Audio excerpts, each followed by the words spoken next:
My name is Chuma Chino, and I am your family lawyer. I was called to the Nigerian bar in 1988, and I have over 35 years' experience in family law practice. I've helped countless families navigate Nigeria's complex legal terrain, and I am desirous of bringing this knowledge and expertise to you free of any charges. In today's episode of Your Family Lawyer, we'll explain divorce under Islamic law. Focus on the two main forms of divorce. That is Talaq, which is initiated by the husband, and Khul, which is initiated by the wife. Explore the grounds for divorce, the role of the Sharia courts, and then we'll look at a story where Talaq was indeed contested in court. We'll also look at child custody under Islamic law. And by the end of this episode, you have a clear understanding of the rights of women and of men, and even that of children, in the cause of divorce under Islamic law. Divorce is permissible under Islamic law, but it is not encouraged because marriage is considered a sacred contract under Islamic law. However, when the cookie crumbles, when the marriage breaks down irretrievably, the law provides for two primary forms of divorce. The first, Talaq, is a form of divorce initiated by the husband. It can be declared either verbally or in writing. And once the declaration is made, the marriage is as good as ended.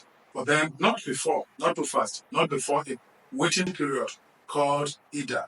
During this period, typically 3 months, reconciliation is encouraged. And if reconciliation is not achieved, the divorce is then finalized. The women are not left out.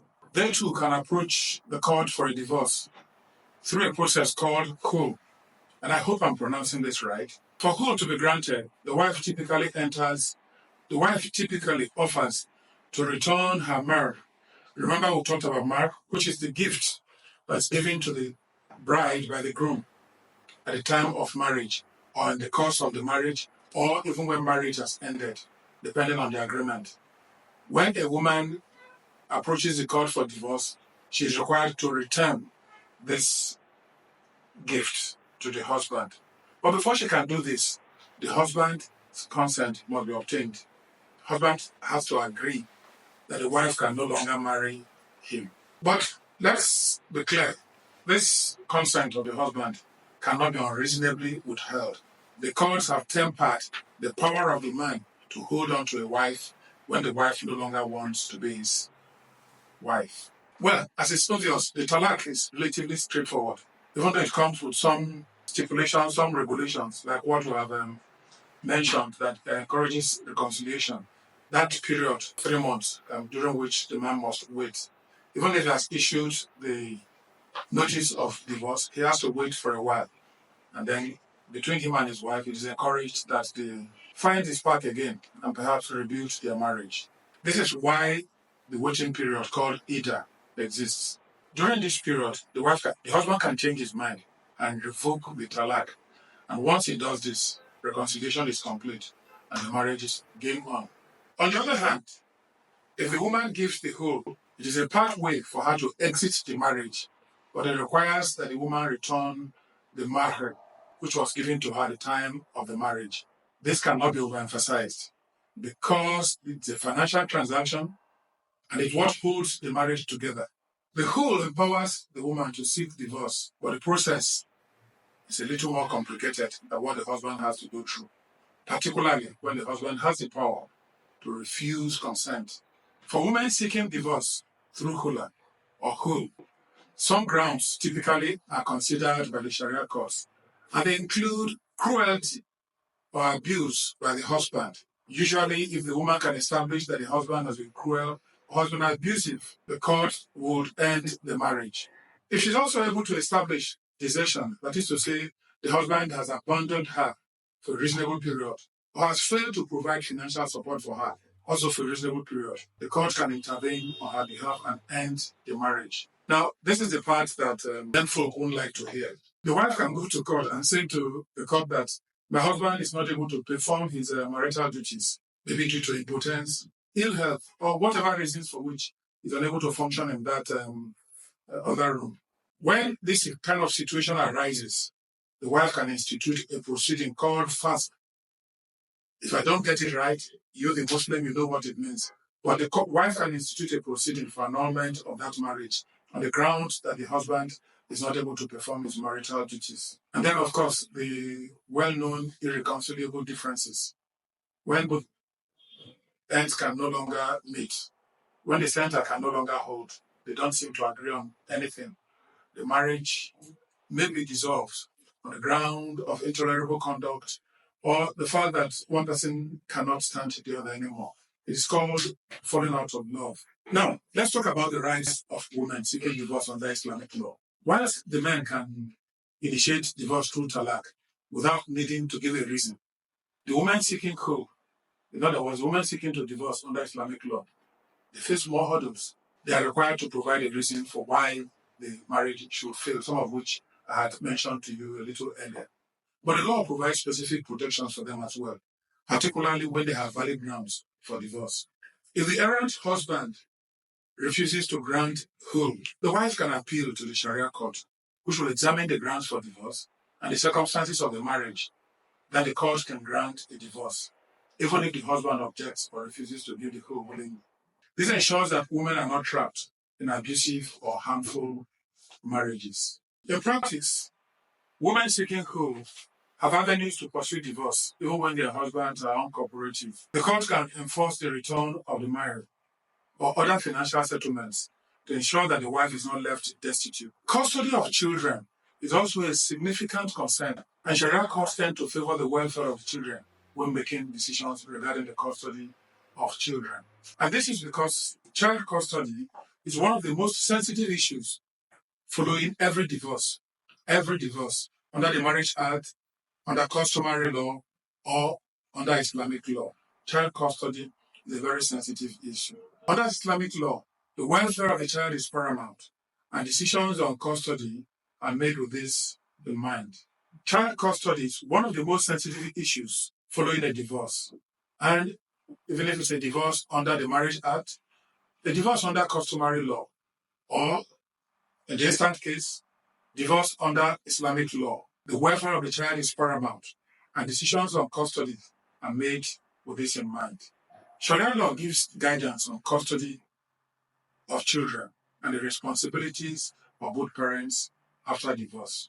In general, the custody of young children, especially infants, is typically awarded to the mother. She is considered the most appropriate caregiver in early childhood. However, this is not a blanket rule.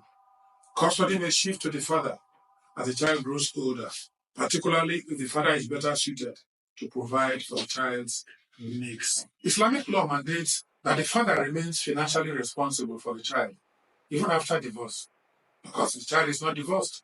It is the wife that you divorce. You remain the father and you have a responsibility to care for your children. This means that the father must provide for the child's food, clothing, education, and other necessities, regardless of who has physical custody. In other words, if the court gives custody to the wife, the man must provide all of these other things that I've listed for the children. This financial support is referred to as nafaka. Nafaka. I hope I got that right. It's important to note that the custodial parent, that is the parent in custody of the child, usually the mother, does not have to bear the financial burden alone. For emphasis, even if custody is given to the wife, the man has to make sure that he provides for the children.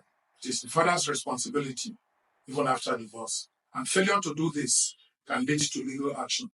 But let's note that custody decisions can be revisited by the court. The child's welfare is at risk, or if either parent is found unfit after the initial order to keep custody of the child.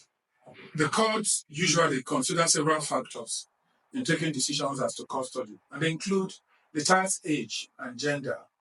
They include the ability of each parent or either parent to provide a stable and supportive home environment. And the court takes into account the emotional bond between the child and each parent. Of course, under Islamic law, the religious upbringing of the child is also paramount, and the court takes this into account. For example, young children, particularly those under 7 years of age, are typically placed in the mother's custody. However, the father retains visitation rights and must provide financial maintenance for the child or children.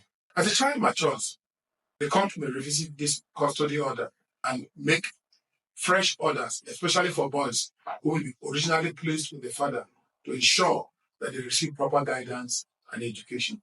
Sharia courts also emphasize the importance of religious upbringing in custody cases. Parents are expected to raise their children according to Islamic principles, and a parent who neglects these religious responsibilities may be deemed unfit to be given custody. Nevertheless, the ultimate focus, the ultimate consideration remains the child's emotional and physical well-being and welfare, and the court carefully weighs the benefits of the child in determining who gets custody. I'll tell you a story of a certain Mrs. Abdul Rahman who married Abdul Rahman. The marriage was dissolved for whatever reasons, and the initial court denied her custody, giving custody of all four of their children to her husband Adam. The wife didn't like this, and then she went to the Sharia Court of Appeal. Again, her cries fell on deaf ears, and the Sharia Court of Appeal gave custody, reaffirmed the decision of the lower court and gave custody of the children, four children, to her husband. Then she went to the Court of Appeal, and there the court took a look at the children and found that the children were relatively young. And so the court said, look, until these children are of age, they will remain with their mother where they could get the milk of human kindness, where they could get succor, where they could be looked after until they are of age. Let us see how this matter unfolded in the courts. A cozy family living room with children, Aisha, Abdul Karim, Abdullahi, Kola, and Adamu, playing with toys and laughing. Their parents, torn apart by a bitter separation, argue in the corner. You must leave this house, and I want custody of our children for proper upbringing. But the children need their mother. I've cared for them all this time. A custody battle ensues as the parents struggle to decide what is best for their children. They approach the Sharia court to decide the matter. Your Honor, I should have custody of my children to ensure their proper upbringing. I deserve custody. As their mother, I've been taking care of them since the divorce. The Sharia court examines the case, considering both parents' arguments and the welfare of the children. And the judge delivers his verdict. I order as follows. The custody of the children goes to the father of the children to ensure their proper upbringing. The mother shall be allowed to visit them. The initial judgment grants custody to the father, leaving the mother dissatisfied with the decision. She decides to approach the Sharia Court of Appeal. I contest the custody decision. Islamic law supports my right to care for my children until they reach puberty. The Sharia Court of Appeal, reviewing case files and the law, finally arrives at a decision. Under Islamic law, the mother's custody extends until the children reach puberty, that the father is responsible for their maintenance and general welfare. The appellant is relieved, her eyes glistening with tears of joy, while the respondent is reflective, nodding in acceptance. The case of Adamu versus Abdul Rahman highlights the balance of responsibilities in Islamic law, ensuring the welfare of children and the protection of family values. So much been said today, but what we're trying to talk about is that child custody and maintenance are key components of divorce proceedings under Islamic law. While mothers often retain custody of younger children, fathers are still required to provide financial support.